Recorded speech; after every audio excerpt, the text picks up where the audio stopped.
Buenas noches y bienvenidos. Pues ni para ellos ni para nosotros. España deberá cerrar 2012 con un déficit del 5,3% del PIB. Serán 5.000 millones más de lo que había previsto Rajoy y según el Gobierno va a salir íntegramente de la Administración del Estado. De momento Montoro ha dicho se ha comprometido a no subir el IVA.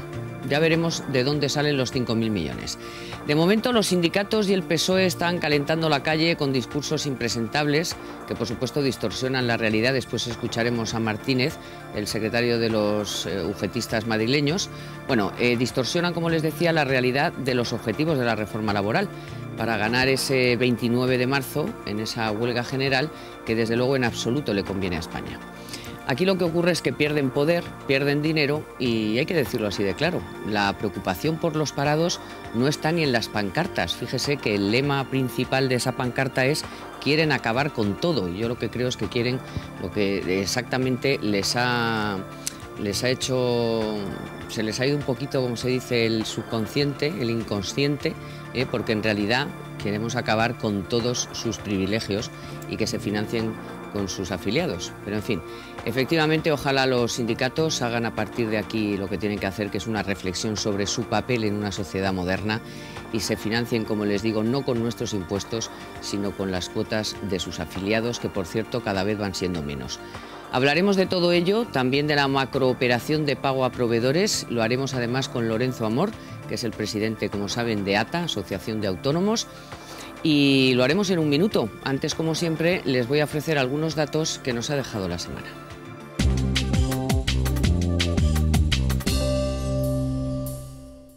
La compraventa de viviendas ha caído un 26% en enero, aunque repunta un 42% respecto al mes anterior.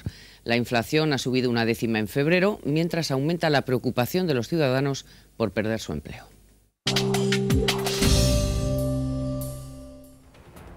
La compraventa de viviendas ha caído un 26,3% en enero respecto al mismo mes de 2011. De este modo, el indicador suma ya 11 meses consecutivos a la baja en términos interanuales.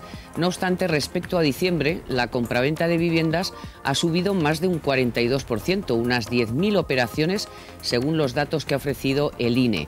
Del total de inmuebles vendidos en enero, el 86% era vivienda libre y casi el 14% protegida.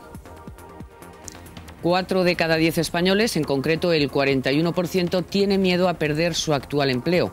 Según este informe de Randstad, desde la aprobación de la reforma laboral, el porcentaje de españoles que teme perder su puesto de trabajo ha aumentado en 4 puntos. Este dato convierte a los profesionales españoles en los europeos que menos confían en su estabilidad laboral, solo superados por los griegos. El índice de precios al consumo ha subido una décima el pasado mes de febrero en relación al mes anterior. Una subida que se atribuye al encarecimiento de las gasolinas y que sitúa la tasa interanual en el 2%, que es la misma que en enero. Según el INE, el mantenimiento de la tasa anual de los precios pone fin a la racha de descensos que venía experimentando el IPC desde septiembre. No obstante, la inflación se mantiene en niveles de hace más de 2 años.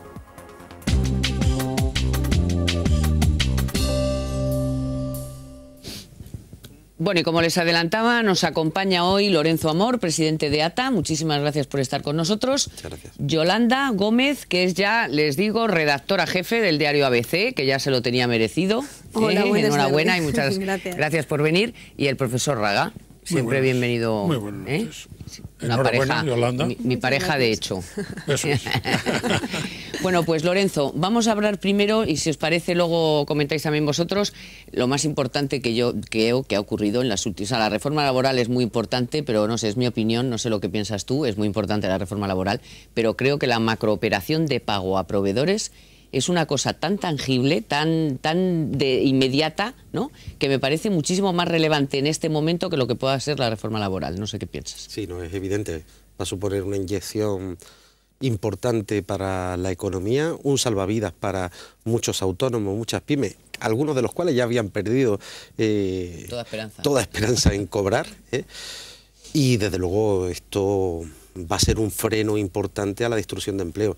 No hay que olvidar que cada día en España 270 autónomos y más de 600 trabajadores van al paro por culpa de la morosidad de las administraciones públicas, que eso sí que se ha convertido en una maquinaria de despido.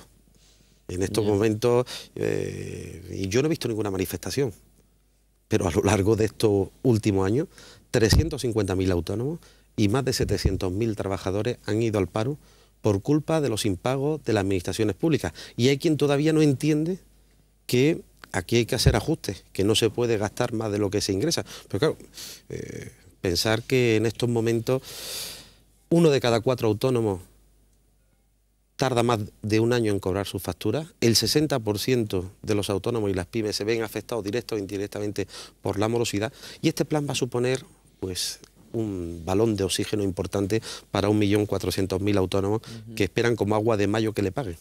Bueno, precisamente va a ser el 1 de mayo, así que a ver si vienen las dos aguas, el agua del dinero y el agua del cielo, que también nos hace falta. Bueno, si todo va bien, efectivamente, el 1 de mayo, esta operación es obligatoria para los ayuntamientos, no para las comunidades autónomas. ¿Tú crees que alguna comunidad autónoma se va a atrever a no ponerse, a oponerse, o a por lo menos no ponerse las pilas para pagar? Bueno, yo lo dudo. Lo dudo porque aquella comunidad autónoma que no cumpla los objetivos del déficit, no haga el plan de ajuste necesario, no va a poder acogerse a este plan de proveedores. Y creo que eso socialmente no le va a convenir a esa comunidad autónoma, entre otras cosas porque pueden llegar ya no solamente los autónomos, sino grandes concesionarias que son proveedores. Me estoy refiriendo en estos momentos a farmacéuticas, me estoy refiriendo a constructoras, a servicios también de limpieza, etcétera, etcétera. Puede llegar un momento en que puedan cortar el suministro por la irresponsabilidad de alguna comunidad autónoma no hacer lo que tiene que hacer. Vale, yo la última, que seguro que a mis compañeros se les ocurren cosas más mejores. Hemos hablado de ayuntamientos, comunidades autónomas, y todo lo que tiene que ver con empresas públicas, organismos, no sé qué, ¿eso también están incluidos en esta operación? Todo lo que pase por la intervención municipal, y en este caso se refiere a empresas públicas y organismos públicos, todos los organismos autónomos. Bueno, Fraga. Bueno, yo creo que es esencial. Vamos, si queremos que la maquinaria se ha parado por falta de combustible, es decir, realmente la característica fundamental de autónomos y de pymes es que no son empresas de gran capital. En consecuencia, son empresas basadas fundamentalmente en el trabajo de la gente que está en ello, y que por lo tanto no se pueden permitir el lujo de que todo su capital circulante sean deudas de la administración para con la empresa. Y que eso es cuando se para, es decir, cuando se acaba el combustible. Por lo tanto, inyectar ese combustible, que es lo que habríais hecho desde el principio, en vez de comprar títulos de la deuda del Estado y demás, directamente inyectarlo y cumplir con las obligaciones de pago que tenían contraídas, esa es la forma de poner en marcha otra vez la maquinaria, es decir, que vuelva todo a funcionar, que se vuelva a emplear, que se vuelva a producir. Y yo creo que es una solución. Ahora, decíamos, ¿se pondrán las pilas? ¿No se pondrán las pilas? Si no hay dinero, no hay dinero, ya pueden ponerse las pilas que quieran. Pero el dinero está ahí, ¿no? Está preparado. Bueno, hay un dinero, hay un dinero. El tema es hasta dónde llega ese dinero y hasta cuánto son capaces de hacer frente las administraciones, ¿no?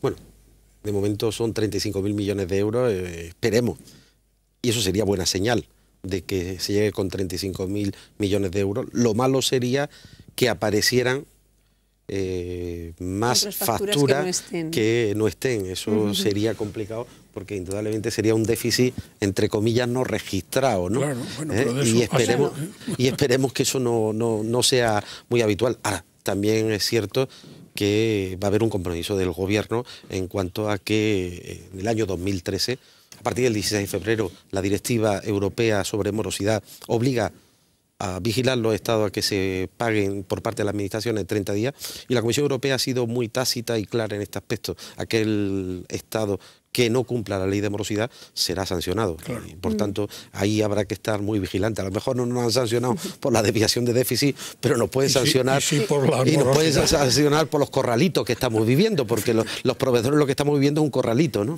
Y de esos 35.000 millones, ¿cuántos corresponden a autónomos? ¿Lo tenéis calculado? Bien. Nosotros, el último informe que hicimos sobre morosidad lo hacemos trimestralmente, son 15.300 millones de euros lo que se deben a los autónomos, de los cuales el 60%, en torno a unos 9.000 millones, son corporaciones locales, que es lo que habitualmente más trabaja el autónomo, y unos 6.000 millones corresponden a comunidades autónomas. Y estamos viendo, estábamos diciendo que sí, está bien, nos van a dar estos 35.000 millones ahora, pero ¿qué va a pasar? ¿Se ha comprometido el gobierno? ¿Qué pasa con esas facturas? O si aparecen facturas que tenéis los autónomos o tienen los empresarios, pero que los ayuntamientos o las comunidades no tienen registradas. ¿También se van a hacer efectivos esos pagos o no? Bueno, los ayuntamientos tienen obligación y las comunidades autónomas tendrán obligación de publicar todas las facturas que están pendientes de pago. Y el autónomo, el proveedor, tendrá que ejercer su derecho a cobro, comunicar a la administración pública que quiere cobrar y su cuenta, y en caso de que no aparezca en ese listado de facturas pendientes, podrá reclamar. Le tendrá que contestar la administración correspondiente en 15 días y si no le contesta se dará por hecho el reconocimiento de deuda. Es decir, aquí habrá un proceso ahora... Pero aunque no esté contabilizada, entonces sí que se garantiza... Bueno, siempre que reúna los requisitos que se establece y siempre que evidentemente esa factura, que por eso habrá ese periodo de 15 días para que el autónomo reclame o el proveedor reclame, le pueda contestar el propio ayuntamiento la intervención diciendo en qué proceso está esa factura, porque es posible que estamos hablando de facturas anteriores al 1 de enero del año 2012 y claro, puede haber facturas de algún proveedor que no esté al corriente de pago, a lo mejor en Seguridad Social, y mientras que no esté pendiente, no haya cubierto sus obligaciones fiscales y sus obligaciones de cotizaciones sociales, pues no aparece como... Pero esto puede ser una fuente de ingresos también para el Estado y para la Seguridad Social, ¿no? Para que se pongan al corriente de esto pago. va a ser, hablábamos de los 5.000 millones extra que hay que ajustar y de dónde pueden salir, ¿no? Vamos a ver. Por los esta clubes operación de fútbol deben 700 y pico. Sí, no pero ya tenemos 700. Deben 720 billones, ¿no? ¿Eso? Pero bueno, digamos que eso ya está reconocido en Hacienda, esa deuda, ¿no? Pero no pagada. No pagada, ¿no? Lo que habrá que ver es que si esa deuda que está reconocida y no pagada sí figura en los presupuestos generales y sí figura como contabilizado, aunque no cobrado. Pero aquí se va a producir un hecho muy llamativo. Son 35.000 millones de euros.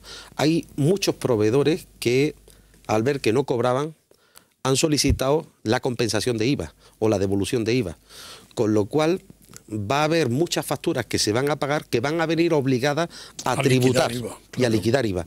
Estamos hablando que en ese cambio que ha habido de IVA del 16 al 18%, tendrán que tributar un 15,75 aproximadamente de IVA. Lo que nosotros esperamos es que pueda haber unos ingresos por IVA adicionales que pueden rondar entre los 1.500 a los 2.000 millones de euros. Mira qué bien.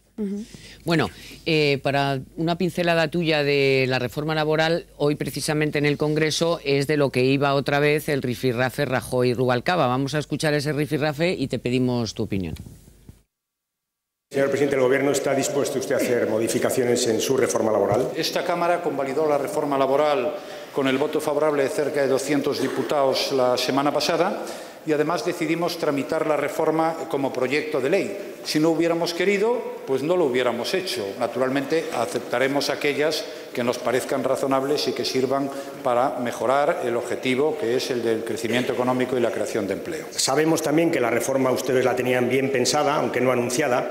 Paréntesis, ya podría anunciar lo de los impuestos para que no nos pase lo mismo con los impuestos el día 29 con la reforma laboral. Cierro paréntesis.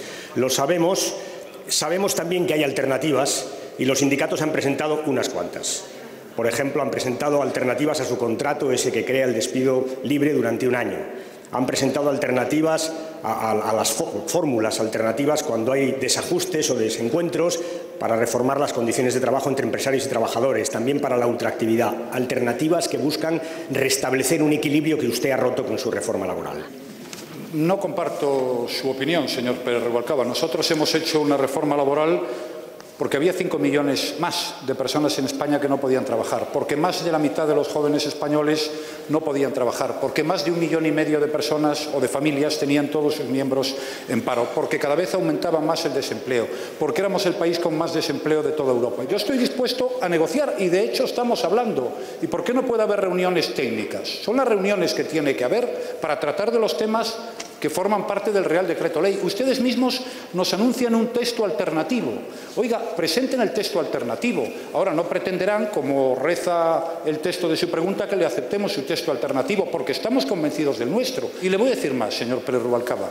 Si ustedes presentan buenas enmiendas, yo las voy a considerar. Yo no voy a hacer lo que hicieron ustedes con su reforma laboral, porque presentamos 71 enmiendas y no nos aceptaron ninguna. 0%, ha dicho luego. Bueno, señor Amor, usted que ha estado hace poco con el presidente del Gobierno, ¿tiene idea de qué punto estarían dispuestos a ser más flexibles? ¿Ustedes han aportado, por ejemplo, alguna idea que pueda ser incorporada ahora en el debate parlamentario? Bueno, vamos a ver, lo que sí es evidente que se abre un proceso. Nosotros mañana mismo estamos con el portavoz del Grupo Popular, Alfonso Alonso, hablando de reforma laboral, es decir, y presentando propuestas y alternativas. Yo creo que la reforma laboral está bien encaminada y que el presidente del Gobierno ya ha dicho que lo sustancial no se va a cambiar, pero no se va a cambiar primero por una razón, ¿no? O sea, yo he visto los textos, las enmiendas de los sindicatos. Decía Einstein que las soluciones a los problemas no se pueden buscar en las ideas que los causaron. Y el problema es que estamos hablando que en el marco laboral español, desde hace 10 años veníamos hablando que tenemos una tasa de temporalidad del 33%. Hoy se siguen haciendo el 92% de los contratos son temporales y solo el 7,5% son indefinidos. Tenemos una tasa de desempleo juvenil del 48%. Tenemos 5.300.000 parados y subiendo. Bien, el problema es que lo que hemos tenido hasta ahora no nos sirve. No, ha traído eso. No nos sirve. Y hay que buscar una normativa y unas reglas laborales que, desde luego, sirvan, entre otras cosas, para buscar un mercado laboral más dinámico, menos rígido, que genere contratación más estable, que busque seguridad para el empresario y que también dé protección al trabajador.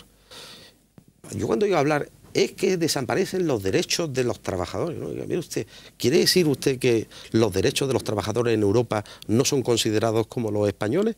Porque en Europa no hay esta sobreprotección que ha habido en España y esta rigidez que hay sobre el empleo. Y o casualidad no tienen el 20 y tantos % de paro, sino tasas mucho más bajas. Y aquí el primer derecho que establece la Constitución española es el derecho a trabajar. Y hoy, desgraciadamente, 6 millones, casi 6 millones de personas no lo pueden ejercer. Y de ese no hablan, de eso no hablan los sindicatos. No les importa porque es un buen negocio. Bueno, vamos a seguir hablando. Muchísimas gracias, señor Amor. Muchas gracias, Carmen. Nos veremos pronto, Seguro. sobre todo en mayo, a ver si ha llovido. Esperemos que llueva un poquito antes, que no hace falta. No digo los euros. Ah, vale. Bueno, antes de irnos a la pausa publicitaria, como siempre, les voy a recomendar que esta semana la Caixa nos recuerda las ventajas de hacerse cliente traspasando su plan de pensiones de otra entidad.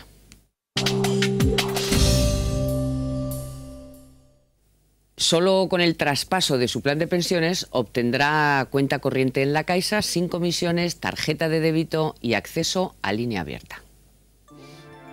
Hágase cliente por Internet y podrá traspasar sus planes a cualquiera de los que la Caixa tiene disponibles en línea abierta. Podrá elegir entre las distintas opciones que le ofrece la renta fija, variable o mixta y conseguirá un 5% en efectivo sobre la cantidad traspasada a un plan incluido en la promoción, además de una deducción fiscal de hasta el 52% en su próxima declaración de la renta. Para más información, ya saben que pueden acudir a cualquier oficina de la Caixa o visitar su página web www.lacaixa.es.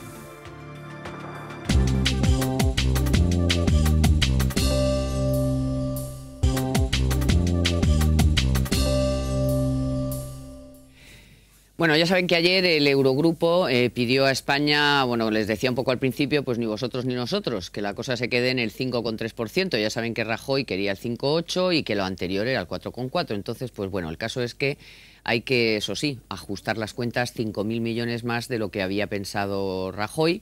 Y hoy, miércoles, en el Congreso, antes de la sesión habitual de preguntas al Gobierno de control, pues ha habido un debate sobre lo que ocurrió ayer en el Eurogrupo, lo que le ha pedido a España, y así nos ha explicado Rajoy en qué consiste ya definitivamente ese déficit público que nos exige Bruselas.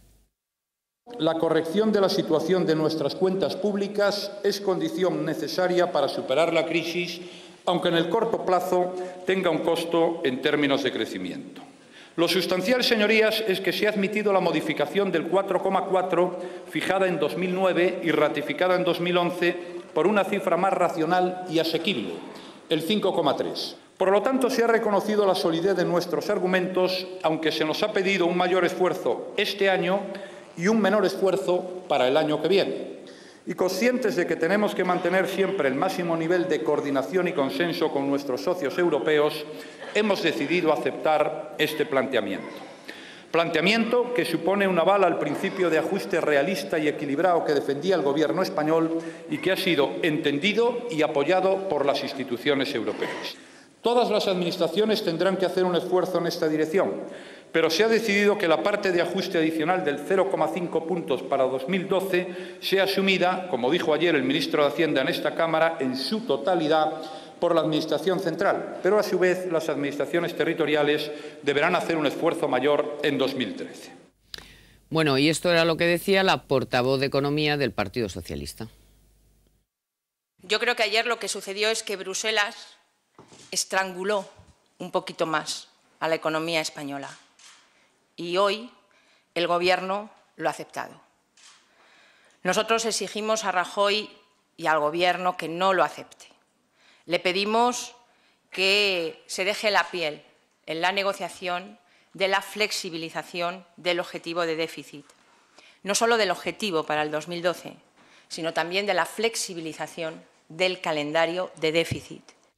Bueno, se diría que los socialistas no tienen suficiente ya con la crisis en la que nos han metido, sino que nos quieren meter en otra todavía más profunda, que es lo que significaría ser más laxos y de abandonar el esfuerzo que supone pues la reducción del déficit. En fin, Rajoy hacía referencia a Montoro. Efectivamente, ayer el ministro de Hacienda descartó la subida del IVA, descartó subidas injustas de impuestos, y esto fue lo que... Escúchenle a él. También descartar subidas de impuestos que sean inequitativas, que sean injustas, que hagan profundizar esta recesión económica.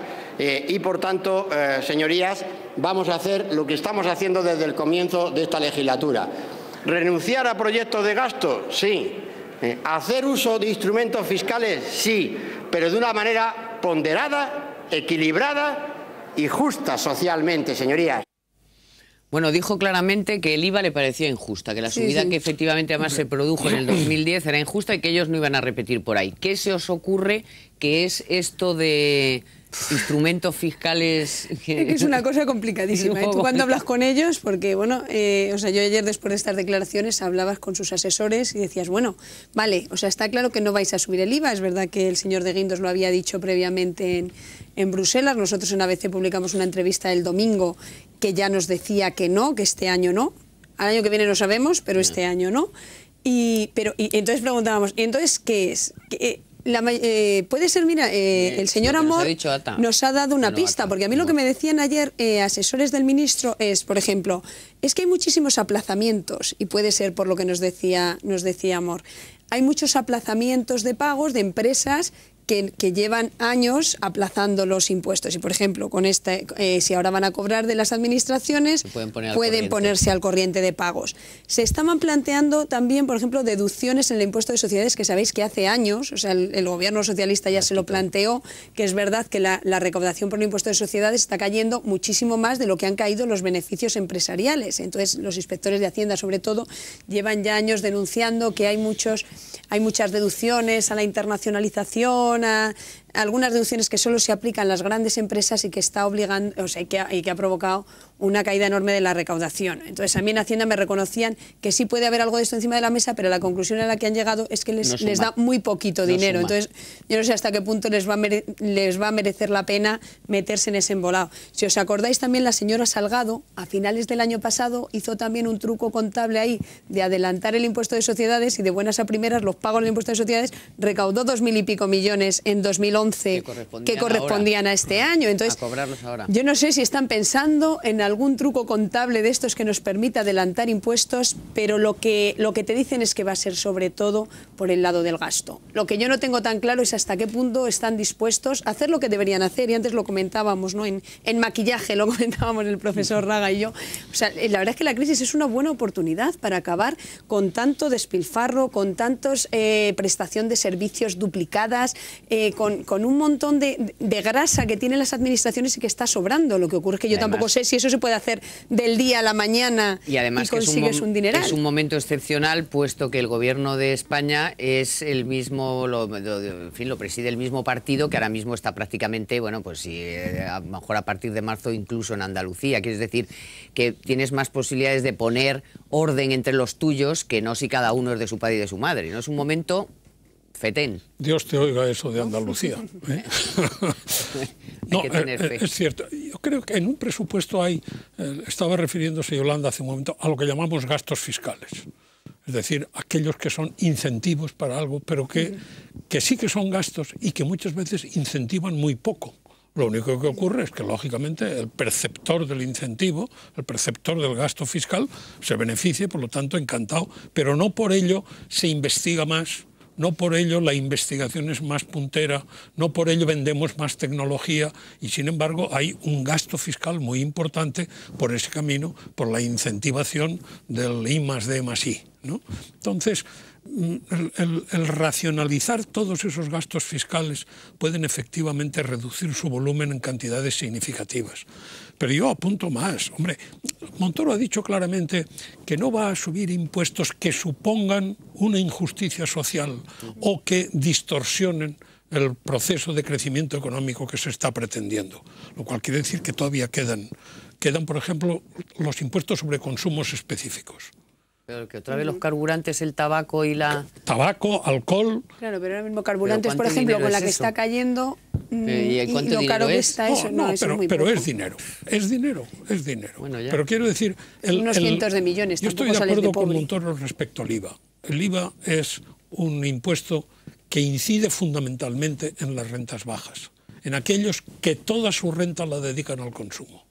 Porque el IVA incide sobre toda su renta, puesto que toda ella acaba transformada en bienes en el supermercado o en el mercado o en las tiendas, y que por lo tanto acaba pagando IVA. Las rentas altas, en cambio, una parte importante va dirigida al ahorro y a las inversiones financieras, y esa está muy al margen del concepto de IVA que estamos diciendo. Entonces, en ese sentido, bien. Ahora, las posibilidades de cortar gastos, yo sigo pensando que son muchas. Por ejemplo, son 1.300 los millones del ERE fraudulento. Sí, persíganse a los preceptores hasta que lo devuelvan. No, pero claro, eso no va a llevar más tiempo. Es que eso uno necesariamente recuerda, en el derecho romano había una acción que tenía el acreedor, se llamaba la actio de manus iniectio, que decía el derecho, consistía en coger al deudor por el cuello hasta que pague, ¿no? Bueno, pues hoy día hay instrumentos más eficaces que el coger por el cuello. Pero bueno, que no nos quedemos cruzados de brazos. Embárguense bienes a todos aquellos que han participado de los... Y ya tenemos ahí de momento 1.300. Y después vigílese. Se los han gastado ya. Vigílese. Los tienen ahí. Bueno, pues a lo mejor están en algo, se lo han gastado en algo que es susceptible de ser embargado. Bueno, no, pero en coca no, que dice que él solo le da el Marlboro y al gin tonic. Por eso. Bueno. Pues entonces habrá pagado impuestos con el Marlboro. Bueno, que quiero que avancemos, y entonces, bueno, porque bueno, cada vez estamos más cerca de la convocatoria de esa huelga general, también va a haber otra manifestación la semana que viene. ¿Ya han escuchado cuál es la solución a los problemas que tenemos del Partido Socialista? Que aparte de agitar la calle con los sindicatos, es esto de que vayamos de rodillas a pedir que tal y que cual a Bruselas, cosa que desde luego está claro que el gobierno no va a hacer y que no nos conviene nada. Pero bueno, la otra solución es la calle, es la que proponen los sindicatos y es la que... iba a decir de tapadillo, pero tampoco es que se escondan mucho, propone también el Partido Socialista. Escuchen al señor Martínez, que es el secretario de UGT Madrid, es este que gana 4 perras, el banquero, que nada, tiene un sueldecillo de 180.000 euros de Bankia y otros 60 o 70.000 de un trabajo en el que no sé si llegó a estar alguna vez en el metro, que es su plaza, porque como es liberado, pues no debe ir, vamos, debe hacer años y años que no va por allí, pero cobra, por supuesto. Bueno, pues este pobre hombre se subió allí al atril el otro día y dijo estas lindezas. Escúchenle. Más de 500.000 personas en Madrid. La caverna dicen que 30.000. Pero la caverna está oscura y hace frío y se van a congelar y se van a quedar solos porque los ciudadanos, porque los trabajadores queremos libertad, verdad y sol. Por la mayor agresión que hemos sufrido los trabajadores de este país desde la reciente instauración de la democracia. Una reforma laboral injusta, ineficaz, inútil, supone un ataque sin precedentes a los trabajadores y a las trabajadoras, a los servicios públicos y a nuestro derecho. Hoy se produce la primera gran mentira de este presidente del gobierno mentiroso, que dijo que no tocaría los derechos de los trabajadores porque eso no solucionaba la crisis. Lo dijo en campaña y nos ha mentido. Bueno, a otro compañero suyo le dio por las cañas, este le ha dado por el sol. No sé, está así que preferimos un poco de lluvia, ¿no? Preferimos un poco de lluvia. Sí, luego no aceptan nada. Dice la caverna 30.000, ¿no? La policía, es decir, la policía es la que ha dicho que había 30.000 en Madrid. Si eso usted considera que es la caverna, pues vale. Y donde realmente hace frío y está oscuro es en el paro. Así que a ver si dejan ya de centrar el tema. O sea, que es que los derechos de los trabajadores y está el derecho de los 5.300.000 personas a conseguir un empleo, que yo es que creo lo que no está en ningún lado. O sea, yo la pancarta que, como les decía alguien, dice, van a acabar con todo y nos quitan todo y tal, oiga, pero si es que hay gente que no tiene nada. Es que ese es el problema. Es que si hacemos un análisis económico de la acción sindical en España, el gran incentivo para la acción sindical es el paro, no es el empleo. Porque hay que pensar que por cada despido, a través de un ERE, ellos participan económicamente de esa cantidad que se paga en el ERE. Que a su vez, en cuanto que forma parte ya del paro ese señor despedido, es un candidato a poderle impartir un curso de formación por el que el sindicato se llena el bolsillo. Bueno, si se llena el bolsillo... Eso sí contar el abogado que te ha llevado al caso, que se lleva un 10%. Bueno, es que el abogado del sindicato se lleva un 10% de la indemnización que te dan. Vale. Por eso. Bueno, se hace negocio con todo. Entonces, los planes de pensiones de las empresas, nosotros lo publicamos hace poco. O sea, estos señores tienen UGT y comisiones, tienen un 20% cada una en la gestora de pensiones del BBVA. ¿Y qué ocurre? Que en la mayoría de las empresas, donde en los comités de empresa UGT y comisiones tienen mayoría, pues el plan de pensiones, ¿quién lo gestiona? Su gestora, que les provoca unos fondos. Vosotros también el otro día que tienen a sus trabajadores tienen trabajadores sin contrato, trabajadores cobrando unos sueldos de, vamos, ya lo es impresionante. O sea, estos señores se han convertido en empresarios, hacen negocio con todo lo que pueden. Encima es verdad que, o sea, yo no digo que no haya sindicalistas legales y que estén ahí defendiendo los derechos de los trabajadores, que los habrá. Pero también hay muchos que al final son los que menos trabajan en las empresas, que se meten muchas veces en las empresas para eso, o sea, para tener una reunión por la mañana y por la tarde me voy a mi casa, o para que no me puedan tocar el puesto de trabajo. Blindados, y efectivamente, o sea, tienen miedo también a acabar con estos privilegios. Claro. Y con esos privilegios hay que acabar. Y hay que defender los derechos de los trabajadores, por supuesto, pero los de todos. O sea, de los que llevamos 20 años y de los que acaban de llegar. Entonces quieren seguir manteniendo la dualidad que hay ahora mismo, que es unos que gozan de muchos privilegios y otros que no tienen ni el privilegio ni de trabajar. Claro. Por eso, si ellos vivieran de las cuotas, lógicamente el incentivo sería a que trabajaran, a que cuantos más trabajadores, más afiliados y por lo tanto más cuotas. Pero si ellos viven del presupuesto del Estado, un presupuesto, hay que decir, esta huelga, los negocios estos de los que estamos hablando, que esta huelga se organiza con el dinero que nosotros pagamos como impuestos y que va a parar a manos de los sindicatos. Es que esto es intolerable. Y lo que es alucinante también es que los sindicalistas hacen huelga y a ellos no les quitan el dinero de la nómina del tal, y los trabajadores que van te pegan un pellizco que es un día de trabajo más la parte correspondiente de las vacaciones, las horas extras y de todo. Y un día menos de cotización a la Seguridad Social, que eso no lo sabe la gente. Ese día te das de baja en la Seguridad Social, que no cotizas. Todo eso. Mientras que el sindicalista no le pasa nada, porque se supone que ese día es el que trabaja, mira por dónde. Sí, ¿Eh? sí. Ese día es, claro, se tiene que hacer el piquete, los panfletos, está trabajando, está haciendo algo. Cuando oigo a este personaje o a personajes como este, porque no es él el único, hay más, ¿no os habéis dado cuenta? Hay una cosa muy curiosa. Yo supongo que salió de Ferraz en la calificación de la reforma laboral. Injusta, ineficiente e inútil, ¿no? Pero esas tres palabras que las repiten todos, sí, nadie ha sido capaz de aprendérselas de memoria. Y el mismo caballero que acaba de oírsele, rápidamente leen, sí, cuando tienen que decir injusta, ineficaz e inútil, lo tienen que leer porque no se lo aprendan. No, pero luego a mí lo más hipócrita que me parece porque vamos a ver, si los sindicatos tienen que... Hay en todas partes del mundo, unos sindicatos modernos... Sí, tiene que haber sindicatos, por supuesto, efectivamente, que defiendan a los yo no es que no quiera que haya sindicatos, pero mira cómo cuando... Por ejemplo, en el caso Vodafone, que se ha conocido estos días, que es una empresa que quería echar a 4.000 empleados, ¿qué ha pasado? Que los sindicatos se han sentado, lógicamente, han llegado a un acuerdo, la gente de la empresa, porque seguro que el Méndez y todos estos están a por uvas, pero los de UGT y las comisiones de la empresa se han sentado con los empresarios y han dicho, oye, no, vamos a ver, ¿qué necesitamos hacer para que 4.000 compañeros no se vayan a la calle? Bueno, pues mira, pues no trabajéis los viernes de tal, vamos a partir la jornada. Eso es lo que hacen también en el sector de automoción y por eso es más competitivo. En todas partes del mundo, que es vamos a sentarnos a ver cómo salvamos los puestos de trabajo. Luego, ¿qué pasa? Que las empresas y los que trabajan en las empresas están al margen totalmente de lo que están haciendo las cúpulas sindicales, que están absolutamente enloquecidas y viendo que se les acaba el tinglao. Pero el que está en la empresa quiere que la empresa viva, que sus compañeros trabajen. Y un problema que les plantea a esta cúpula la reforma laboral es ese predominio que le da a la negociación en la empresa. Claro. Es decir, que digan los demás lo que quieran. Pero que es falso, porque luego sus sindicalistas sí que se sientan y llegan a acuerdos. Pues ¿Por qué? Porque hay que mantener la empresa. Sí. Bueno, en fin, se nos acaba el tiempo. Pues nada, hasta otro día. Muchísimas gracias, enhorabuena. Gracias por a ti. Tu puestazo. Bueno. Y a ti que nos vemos en un ratinín con César. En un plus. Y con todos ustedes también. Nos vemos en un ratinín con César Vidal, pero aquí en Economía para Todos el próximo miércoles. Gracias siempre por su confianza y hasta entonces.